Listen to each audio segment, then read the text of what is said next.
Sugatan ng dalawang habal-habal rider sa Davao del Sur matapos nilang tagain at saksakin ang isa't isa. Saksi si Argel Relator ng GMA Regional TV. Pagkarating sa Bansalan Public Bus Terminal sa Davao del Sur noong Martes, umupo ang lalaking yan na nakasuot ng puting t-shirt. Maya-maya pa, dumating ang isang rider. Ang lalaking nakaputing t-shirt tumayo at may binunot mula sa kanyang likod. Nilapitan niya ang rider at bilang tinaga ng 2 beses gamit ang itak na kung tawagin ay lagaraw. Tumakbo ang rider na tinaga. Hinabol pa siya ng lalaking nanaga pero hindi na siya naabutan.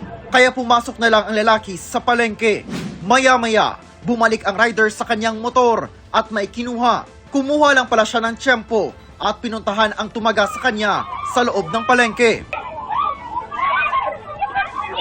Hindi na nakuhanan ng kamera, ngunit ayon sa Bansalan Police, 2 beses na nasaksak ng rider ang nanaga sa kanya gamit ang kutsilyo.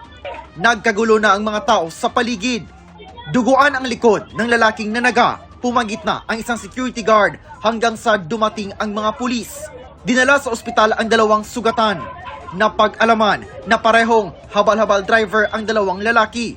Sa inisyal na investigasyon ng pulisya, bago ang insidente, nagkaalitan ang 2 hanggang sa humantong sa pananaga. Iimbestigahan ang mga ebidensya sa kung sino ang dapat ireklamo sa piskalya.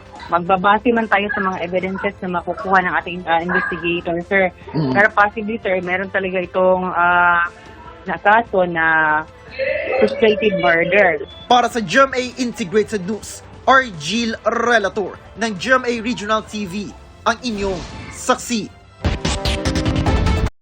Mga kapuso, maging una sa saksi. Mag-subscribe sa GMA Integrated News sa YouTube para sa iba't ibang balita.